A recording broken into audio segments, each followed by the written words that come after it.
4월 13일 수요일 오늘 본문 말씀은 여호수아서 2장 15절에서 21절까지 말씀입니다. 우리 함께 한 목소리로 함께 여호수아서 2장 15절 봉독하겠습니다. 라합이 그들을 창문에서 줄로 달아내리니 그의 집이 성벽 위에 있으므로 그가 성벽 위에 거주하였음이라. 라합이 그들에게 이르되 두렵건대 뒤쫓는 사람들이 너희와 마주칠까 하노니 너희는 산으로 가서 거기서 사흘 동안 숨어 있다가 뒤쫓는 자들이 돌아간 후에 너희의 길을 갈지니라. 그 사람들이 그에게 이르되 네가 우리에게 서약하게 한 이 맹세에 대하여 우리가 허물이 없게 하리니 우리가 이 땅에 들어올 때에 우리를 달아내린 창문에 이 붉은 줄을 매고 내 부모와 형제와 내 아버지의 가족을 다 내 집에 모으라. 누구든지 내 집 문을 나가서 거리로 가면 그의 피가 그의 머리로 돌아갈 것이요 우리는 허물이 없으리라. 그러나 누구든지 너와 함께 집에 있는 자에게 손을 대면 그의 피는 우리의 머리로 돌아오려니와 내가 우리의 이 일을 누설하면 내가 우리에게 서약하게 한 맹세에 대하여 우리에게 허물이 없으리라 하니 라합이 이르되 너희의 말대로 할 것이라 하고 그들을 보내어 가게 하고 붉은 줄을 창문에 매니라. 아멘. 우리는 사순절 특별히 고난주간을 우리가 지내고 있습니다. 특별히 여러분 오늘 우리는 이제 여호수아서를 며칠 동안 함께 나누면서 특별히 약속을 붙드는 삶을 우리가 함께 살아갈 수 있기를 바랍니다. 오늘 본문의 말씀의 제목을 약속을 붙드는 삶으로 정하였는데요. 우리 같이 서론 읽어보도록 하겠습니다. 가나안을 정복하기에 앞서 보낸 두 명의 정탐꾼을 숨겨주었던 라합은 지극히 작은 여자인데 왜 굳이 성경에서 기록으로 보여줄까요? 작은 라합의 인생을 통해 하나님이 우리에게 주시는 믿음의 메시지가 무엇인가 살펴보겠습니다. 출애굽을 인도한 모세가 죽은 이후에 하나님께서는 눈의 아들 모세의 시종인 여호수아에게 하나님 말씀하십니다. 내 종 모세가 죽었으니 이제 너는 이 모든 백성과 더불어 일어나 이 요단을 건너 내가 그들 곧 이스라엘 자손에게 주는 땅으로 가라. 하나님께서는 여호수아를 부르셔서 이제는 가나안 땅으로 들어가라 말씀하고 있습니다. 하나님께서는 여호수아에게 약속을 주시죠. 내 종 모세와 함께 있던 것 같이 내가 너와 함께 있겠다. 너를 떠나지 아니하며 너를 버리지 아니하겠다. 그러면서 너는 마음을 강하게 하고 담대히 하라. 마음을 강하게 하고 담대히 하라. 또한 이 율법책을 내 입에서 떠나지 말게 하며 그 가운데 기록된 대로 다 지켜 행하라. 그리하면 내 길이 형통하게 될 것이다. 내가 평탄하게 될 것이다. 평탄하며 형통하게 되는 축복을 그 약속을 하여 주셨습니다. 하나님이 함께 계시겠다. 여러분 모세가 가나안 땅을 앞두고 12명의 정탐꾼을 보내지 않습니까? 12명의 정탐꾼들이 정탐하고 돌아와서 그들이 보고한 내용은 무엇입니까? 일치된 보고는 이것입니다. 그 땅은 정말 아름다운 땅입니다. 그 땅에 정말 아름다운 소산물이 있습니다. 먹을 것이 풍성하고 젖과 꿀이 흐르는 아름다운 땅입니다. 그러나 10명의 정탐꾼 뭐라고 얘기합니까? 그런데 우리가 거기서 아낙 자손을 봤습니다. 그 땅 거민들은 크고 장대합니다. 거기엔 철 병거들이 있습니다. 여러분 그러면서 우리는 그들이 보기에 우리는 마치 메뚜기와 같습니다. 우리는 능히 그 땅을 차지하지 못할 것입니다. 그러나 여호수아와 갈렙 이 두 정탐꾼은 무엇이라고 보고합니까? 만일 하나님이 우리를 위하시면 우리가 능히 그 땅을 차지하겠습니다. 우리가 갑시다. 하나님이 우리와 함께 하십니다. 여러분 이것이 여호수아와 갈렙의 보고의 내용 아닙니까? 여러분, 그 여호수아도 이제는 2명의 정탐꾼을 가나안 땅 여리고로 보냅니다. 2장 1절에는 여호수아가 2 정탐꾼을 보내서 그들이 라합이라 하는 기생의 집에 들어가서 거기서 유숙합니다. 거기서 이 2 정탐꾼이 들은 이야기가 무엇이냐? 그 2 정탐꾼이 들은 이야기는 이 기생 라합을 통해서 듣는 내용인데요. 기생 라합이 무엇이라고 말하느냐? 그들은 이 기생 라합이 이렇게 9절에서부터 말씀하는데요. 여호와께서 이 땅을 너희에게 주신 줄을 내가 아노라. 우리가 너희를 심히 두려워하고 이 땅 주민들이 다 너희 앞에서 간담이 농나니. 우리가 이 땅을 여호와께서 너희에게 주신 줄을 안다. 그러게 우리가 심히 두려워하고 이 땅 주민들이 다 너희 앞에서 간담이 녹았다. 그 이유는 너희가 애굽에서 나올 때에 여호와께서 너희 앞에서 홍해물을 마르게 하신 일, 너희가 요단 저쪽에 있는 아모리 사람의 2 왕 시온과 옥에게 행한 일, 곧 그들을 전멸시킨 일을 우리가 들었음이니라. 여러분, 이것을 들었다는 거예요. 그래서 오늘 첫 번째로 이 약속을 붙드는 삶의 첫 번째, 우리 같이 한번 굵은 글씨 한번 읽어볼까요? 믿음은 내가 원하는 것을 믿는 것이 아니라 하나님의 약속하신 것을 믿는 것입니다. 믿음은 내가 원하는 것을 믿는 것이 아니에요. 내가 바라는 것을 믿는 것이 아니에요.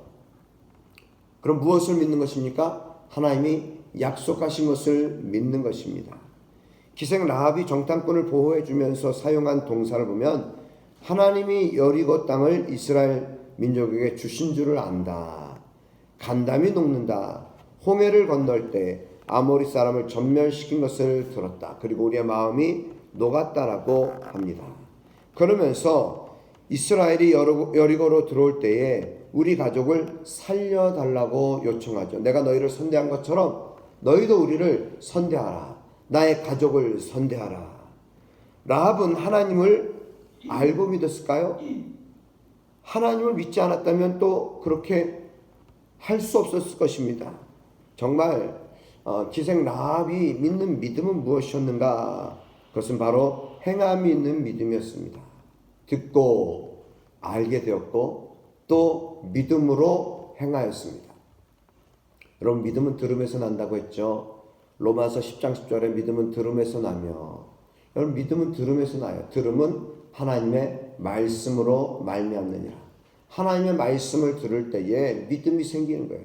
오늘 기생 라합은 이 하나님의 약속의 말씀, 즉 이스라엘 백성들에게 행한 모든 일들을 그들은 듣고 그리고 믿음이 생긴 것입니다. 그러기에 기생 라합은 그러한 우리 이 여리고 백성, 이방 민족에게도 하나님께서 내가 너희를 선대한 것처럼 나도 선대해 주기를 원합니다. 나도 구원해 주기를 원합니다. 여러분, 이것이 기생 라합의 믿음 아니겠습니까? 느낌을 믿는 것이 아니에요. 하나님의 약속을 믿고 구원의 확신을 가질 수 있기를 바랍니다. 우리가 지난주일에 종려주일을 보내었고 고난주간을 우리가 지금 지내고 있는데요. 예수님의 12제자들 가운데도요, 예수님을 잘 따르고 믿고 순종한 것 같지만 그들은 예수님을 곧 배반하지 않습니까? 수많은 군중들 호산나 다윗의 자손이여 찬송하리로다. 그러면서 그들은 우리를 구원해달라고 이렇게 찬양하며 외쳤지만 그들의 호산나 이 외침은 조금 있다가 돌변하여서 예수님을 십자가에 못 박으라고 성난 군중의 소리로 바뀌지 않습니까? 왜요? 그들은 자기 방식대로, 어쩌면은 하나님께서 애굽의 노예로 있었던 이스라엘 백성들을 모세를 통하여 출애굽시켜 주셨던 것처럼 어쩌면 예수님도 선지자 중에 하나라. 많은 무리들이 예수님을 이 나사렛에서 나온 선지자 예수라 이렇게 그들이 알았던 것처럼 혹시 그들은 로마의 압제하에서, 로마의 지금 통치하에서 예수님께서 우리를 구원해 주시고 우리를 이제는 해방시켜 주시기를 원했던 그들의 구원의 믿음이 아니었는가? 그럼 오늘 예수님께서는 이스라엘 백성들의 바로 로마의 해방을 위한 구원자가 아니라 우리의 영원히 죽을 수밖에 없는 죄에서 구원해 주신 예수 그리스도이심을 분명히 믿을 수 있기를 바랍니다. 바로 이 믿음, 자기들이 원하는 대로 예수님이 행하시지 않자 제자들은 예수님을 부인했습니다. 예수님을 배반했어요. 오늘 우리의 믿음도 혹시 내가 원하는 것을 믿으려고 할 때 우린 예수님을 쉽게 저버리기 쉬워요. 그러나 하나님의 약속을 믿는 것, 하나님의 약속을 붙들고 하나님 나에게 이 은혜를 베풀어 주옵소서. 하나님께 구할 때에 하나님 우리에게 은혜를 베풀어 주십니다. 둘째로 믿음은 혹시의 보험을 드는 것이 아니에요. 진리의 약속을 붙드는 것입니다. 라합은 자신과 집안을 구하기 위해서 이 두 정탐꾼이 이제는 제안한 그 말을 듣습니다. 그리고 믿어요. 오늘 말씀 우리가 17절 이후의 말씀을 보아도요. 내가 우리에게 서약하게 한 이 맹세에 대하여 우리가 허물이 없게 하리니 18절에 우리가 이 땅에 들어올 때에 우리를 달아내린 창문에 이 붉은 줄을 매고 내 부모와 형제와 내 아버지의 가족을 다 내 집에 모으라. 21절 라합이 이르되 너희의 말대로 할 것이라. 그들을 보내어 가게 하고 붉은 줄을 창문에 매니라. 여러분 6월절 어린 양의 피를 출애굽할 당시에도 좌우문설주에 이스라엘 집 좌우문설주에 바르지 않았습니까? 여러분 지금 두 명의 정탐꾼도 지금 라합에게 붉은 줄을 달아매라. 여러분 예수 그리스도의 십자가의 보혈의 은혜, 그 십자가의 보혈의 은혜를 상징하는 것이 붉은 줄이 아니겠습니까? 여러분 오늘 라합은 자신과 집안을 구하기 위해서 붉은 줄을 창문에 달아내렸습니다. 여러분 라합이 어떤 마음으로 이 붉은 줄을 메었을까요? 이스라엘 민족이 싸움에서 지면 슬쩍 다시 걷어올리려고 했을까요? 아니죠. 라합은 믿음으로 내렸다는 것이에요. 보험식의 믿음은 비겁한 믿음이에요. 성경이 말하는 믿음은 100%의 믿음입니다. 믿음은 50%의 보험이 아니라 진리의 약속을 끝까지 붙드는 것이 바로 믿음인 것입니다. 우리 인생을 100% 거는 믿음을 가지실 수 있기 바랍니다. 특별히 여러분 라합은 창녀였어요. 신분에 관계없이 약속을 믿었기 때문에 라합은 구원을 받은 것입니다. 셋째, 믿음은 나의 부끄러운 과거를 영광스러운 미래로 바꾸어 줄 것입니다.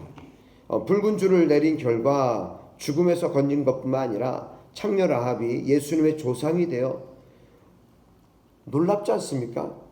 이와 같이 우리에게 과거에 어떤 꼬리표, 어떤 상처가 있든지 약속을 붙드는 자는 하나님이 수치를 영광으로 바꾸어 줄 것입니다.